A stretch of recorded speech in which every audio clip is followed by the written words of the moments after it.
दिन रात मैं अपने घर के ख्वाब देखा करती थी। जब छोटी सी थी, वाले साहब ने कर्ज से तंग आकर अपना घर बेच दिया था। अम्मी को ये बताया था कि अगर घर न बेचा तो कर्ज ख्वाह इनको कत्ल कर देंगे। शोहर की मजबूरी देखकर उन्होंने अपनी जन्नत को उन पर कुर्बान करना मंजूर कर लिया। मेरी 2 छोटी बहनें और एक बड़ा भाई था जो अपनी जिम्मेदारियों को नहीं समझता था। घर के बिक जाने के बाद अब्बू ने एक नई जगह किराए का मकान हासिल कर लिया। मुझे इसका भी बहुत कलक था क्योंकि सारी सहेलियां और बचपन की यादें सभी कुछ पीछे रह गया। हमने नए मोहल्ले में नए लोगों के बीच रहना शुरू कर दिया। आहिस्ता आहिस्ता दिल लग गया। इर्द गिर्द के लोगों से जान पहचान बढ़ गई। फिर एक दिन मैंने अम्मी अब्बू को शिद्दत से झगड़ते देखा। अम्मी को इल्म हो गया था कि अब्बू को जुए की लत लग चुकी है और उन्होंने ज़ाती मकान दरअसल जुए में हार दिया है। इनके लड़ाई झगड़े बढ़ने लगे। नौबत यहाँ तक आ गई कि मालिक के मकान ने नुक्स अमन का बहाना बनाकर घर ही से खाली करवा लिया। अब शहर से निकले तो गांव ने पनाह दी। एक बार फिर हमको दचका लगा। फिर से वही हालात, नया मोहल्ला, नए लोग, स्कूल छूट गया। देहाती माहौल में खुद को समाना बहुत मुश्किल था। एक दिन अम्मी ने गली की दुकान से सौदा लेने को भेजा। वहाँ पहले से मौजूद औरत ने मुझे प्यार किया और घुल मिल कर बातें करने लगी। बेटी, सुना है कि तुम लोग पहले भी कई जगहों पर रह चुके हो। जी खाला, मैंने धीमी आवाज़ में जवाब दिया। हम पहले साथ वाले शहर में थे, अब यहाँ आ गए हैं। पूछने लगी, शहर में कहाँ घर था? दुकानदार औरत के कान खड़े होके पूछने गई, बच्ची पहले भी कहीं रहते थे, वहाँ से क्यों निकले, फिर यहाँ क्यों आ गए? लोग तो गांव से शहर जाते हैं और यहाँ देखो तो उल्टे बांस बरेली की मांद। तुम लोग शहर से आ गए। अरे बहन, खुदा जाने ये किस कमाश के लोग हैं और पहले कहाँ कहाँ रह कर आए हैं। सुना है कि पहले जहाँ रहते थे वहाँ के लोगों ने लड़ाई झगड़े देखकर इनको निकाल दिया था। अब देखो इधर ये लोग क्या करते हैं। औरत की बात सुनकर दुकानदार वाली खतून ने तंजिया कहा, बहन जी, आप तो दूसरी गली में रहते हैं, हमारे तो सर पर हैं, ये पता तो हमको चलेगा जब ये लोग झगड़ेंगे और एक दूसरे का सर फाड़ेंगे। मेरा दिल इन औरतों की बातों से बहुत दुखा और सौदा खरीदे बगैर लौट आई। अम्मी ने पूछा, तुमने सौदा क्यों नहीं लिया? अम्मी, दुकान पर बहुत रश था, मैंने बहाना कर दिया और कमरे में आकर खूब रोई। इस मामले में मेरा तो कोई कसूर नहीं था, फिर भी मेरे नन्हे से दिल को लोगों की ऐसी बातों से ठेस पहुंचती थी। नए माहौल में आकर भी वाले साहब के रवैये में कोई फ़र्क नहीं आया। जो कुछ कमा कर लाते जुए और नशे में उड़ा देते। अम्मी ने घर में 2-4 बकरियां और मुर्गियां पाल रखी थी। इसके अलावा चलचलाती धूप में जाकर खेतों में मजदूरी करते थे। तब कहीं जाकर घर का गुजारा चलता था। गांव का माहौल अमूमन नौम लड़कियों के लिए ख़तरनाक हो जाता है अगर बाप जुआ खेलता और नशा करता हो। लामहला मेरा भाई अबरार भी गांव के आवारा मंश लड़कों का साथी बन गया जिनको तालीम से कोई दिलचस्पी ना थी। मुर्ग लड़ाना, कबूतरबाजी, बटेर पालना और आवारा फिरना उनके मशागल में शामिल था। वो कोई काम ना करता, अम्मी गांव के नंबरदार के पास जाकर मिन्नत समाजत करती। उनकी सिफारिश से कोई छोटा मोटा काम भी मिल भी जाता तो इब्रार और बाश दोस्तों को घर ले आता। तब माँ तो खेतों में मजदूरी करने चली जाती, मैं और फरवा घर पर होती। भाई के दोस्त अच्छी कमाश के ना थे। मैं अबरार को कहती थी, तुम्हारी 2 बहनें अकेली घर पर होती हैं, तुम इन लोफर किस्म के लड़कों को घर के अंदर मत लाया करो। लेकिन वो मेरी बात को अहमियत ना देता, बल्कि इसके कान पर तो जूं तक न रेंगती। वक्त गुजरता गया, हालात जूं के तू ही रहे। अम्मी के साथ मिलकर बिलाखिर मैं भी मजदूरी को निकलने लगी। एक दिन जबकि मैं घर पर थी, एक शख्स ने हमारा दरवाज़ा बजाया और मेरी अम्मी का पूछा। बताया कि वो तो खेतों में सब्जियों से जड़ी बूटियाँ निकालने गई हैं। आने वाले ने कहा, बेटी, माँ को जल्दी खबर कर दो कि इलियास ने जुए में बेटी को हार दिया है। ये कहकर वो चला गया।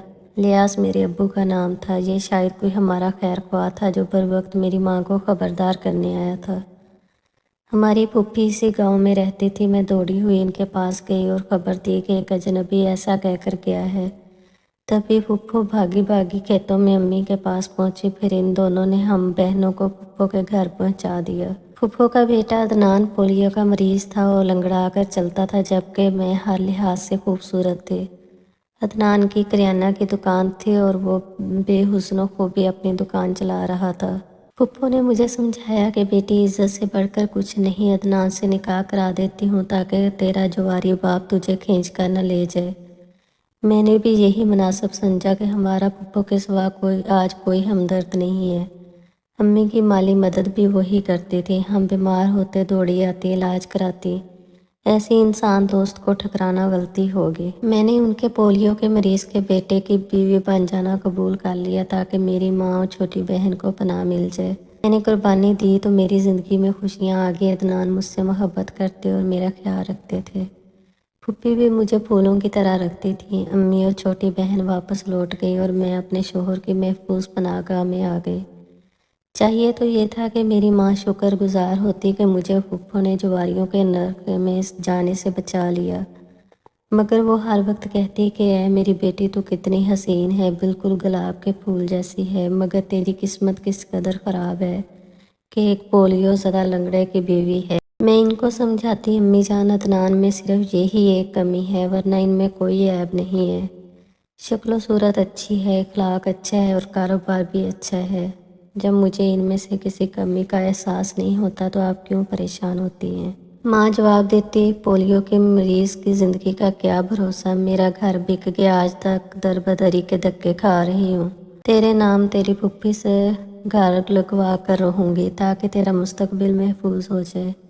امی جان کو بہت منع کیا کہ آپ یہ خیال دل سے نکال دیں، پھوپھو پر بوجھ نہ ڈالیں، میں آرام اور سکون سے رہ رہی ہوں، میری فکر نہ کریں، ابا کا تو کوئی بھروسہ نہیں، کل آپ کو ہی جوئے میں لگا دے۔ وہ نہ سمجھی، ایک ہی رٹ تھی کہ پھوپھو اپنا مکان تیرے نام لکھ دے، تب مجھے سکون ملے گا۔ انہی دنوں میں امید سے ہو گئی تو ماں مجھے اپنے گھر لے آئی، دل میں ٹھان لی کہ اب تو میری بیٹی ماں بننے والی ہے، عدنان ضرور اس کے نام مکان لکھ دے گا تاکہ یہ بعد میں کبھی بے گھر نہ ہو۔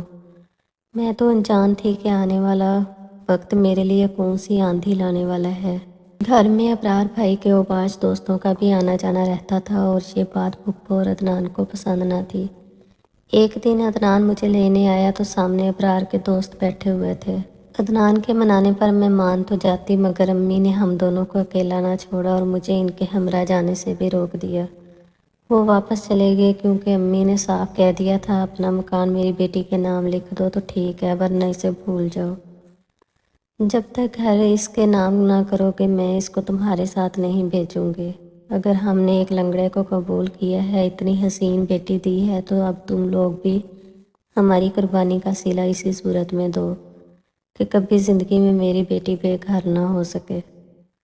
امی تو میرے امید سے ہونے کو ہتھیار بنا کر ان لوگوں کو دبا رہی تھیں، مگر پھوپھو بھی غصے میں آ گئی۔ وہ اپنی جگہ یہ سوچتی تھی کہ میں نے تو سونیا کو ایک جواری کے ہتھے چڑھنے سے بچایا ہے اور انہوں نے میری مہربانی کا یہ صلہ دیا ہے۔ خدا جانے میاں بیوی نے کیا صلح کی کہ عدنان کو مجبور کر دیا کہ مکان دینے کی بجائے وہ مجھے طلاق دے دے۔ عدنان نے خط لکھ بھیجا کہ سونیا کی کوکھ میں جو بچہ ہے وہ میرا نہیں ہے، لہٰذا میں اسے نہ رکھوں۔ بس نوبت طلاق تک آ گئی۔ اللہ تعالیٰ نے مجھے بیٹی دی، مگر میری اماں جان نے بیٹی کا گھر بسانے کے بجائے مجھے بے گھر کر ڈالا۔ نہ صرف میری زندگی برباد ہوئی بلکہ میری معصوم بچی بھی باپ کے پیار سے ہمیشہ کے لیے محروم ہو گئی۔ اس واقعہ کو کئی برس گزر چکے ہیں۔ بیٹی اب مجھ سے اپنے والد کے بارے میں سوالات کرتی ہے، پوچھتی ہے کیوں آپ میرے ابو کے گھر سے نکلی۔ اس کے سوال کا میرے پاس کوئی جواب نہیں ہے۔ مجھے گھر دلوانے کے لالچ میں ماں نے میری زندگی اور میری بچی کا مستقبل داؤ پر لگا دیا۔ پھوپھا تو پہلے ہی نہیں چاہتے تھے کہ ایک جواری کی بیٹی کو بہو بناؤ، یہ تو پھوپھی کی نیک نیتی تھی، ان کے خاوند کو بہانہ مل گیا مجھے گھر بدر کرنے کا۔ حالانکہ عدنان بھی ایسا نہ چاہتے تھے، وہ تو اولاد ہونے پر خوش تھے، مگر ان کے اختیار میں کیا تھا؟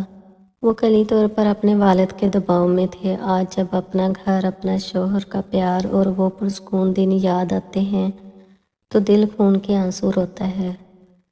پہلے ماں کھیتوں میں مزدوری کرتی تھی، اب میرا بھی یہی مقدر ہو چکا ہے۔ سارا دن امی کے ہمراہ چلچلاتی دھوپ اور کڑکڑاتی سردی میں مشقت کی چکی میں پستی ہوں، اور جب ماتھے پر پسینے کے قطرے گرتے ہیں یہ دعا کرتی ہوں، اے اللہ، جیسی میری قسمت ہے ویسی میری بیٹی کی نہ ہو۔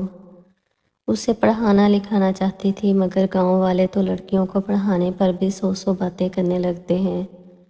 खुदा जाने आगे बढ़कर माँ की तरह क्या गुल खिलाएगी। गाँव की औरतों के मुंह से यही अल्फाज निकलते थे। लोग मुझे मुर्दे इल्ज़ाम ठहराते कि मकान लिखवाने के लालच में तलाक ले ली, मगर मैं किसको इल्ज़ाम दूँ? अपनी माँ को जिसने घर का मुतालबा किया, या उस बाप को जिसने सब कुछ जुए में उड़ा दिया, या उस भाई को जिसके दोस्तों की वजह से मेरा आंचल दागदार हुआ। असल मसला ये है कि मेरा कसूर ये था, मैं गरीब घर में पैदा हुई और गुर्बत से बढ़कर इस दुनिया में कोई अजाब नहीं है। अब ज़िंदगी का एक ही मकसद था कि अपनी बेटी की अच्छी तालीम और तरबियत करूं, इसलिए मेहनत करके लोगों का काम करके तिनका तिनका चुनकर घर बनाया और कौड़ी कौड़ी इकट्ठी करके बेटी को पढ़ाया ताकि उसकी ज़िंदगी से जहालत के अंधेरे दूर हो जाएं। आज मेरी बेटी ने बीए पास कर लिया है। सच है, तपती ज़मीन पर चलने से पाँव नहीं जलते, बल्कि इंसान कुंदन बन जाता है। सोनिया भी कुंदन बन चुकी है। हालात से हारी नहीं, बल्कि हालात का डटकर मुकाबला किया और बेटी का मुस्तकबिल सुधारा। मगर मेरी अपनी ज़िंदगी तो कोई नहीं सुधार पाया। वालिदैन के झगड़ों से औलाद का ज़हन तबाह हो जाता है। मेरे माँ बाप का क्या नुकसान हुआ? नुकसान तो मेरा, मेरी बहन और भाई का हुआ है। छोटी बहन ज़हनी मरीज है और भाई नशे की भेंट चढ़ गया है। काश बेटियों के बाप जुआ खेलने से कबल सोच लें कि उनकी औलाद के ही इस जुए की आदत की भेंट न चढ़ जाए। आज मेरी बच्ची खतीजा तालीम याफ्ता है, खुदा उसके लिए अच्छे घराने से रिश्ता भी जोड़ देगा। लेकिन गम है तो अदनान का, जो अभी तक बेटी की याद में सुलगता है, जिसने कभी अपनी नूरलैन को नहीं देखा लेकिन उसे ख्वाबों में देखता होगा, ऐसे ही जैसे हमारी नूरलैन अपने वालिद को अक्सर ख्वाब में देखती है। दोनों ही एक दूसरे से मिलना चाहते हैं, एक जगह रहकर सांस लेना चाहते हैं, मगर दुनिया इनको एक जगह रहने नहीं देती।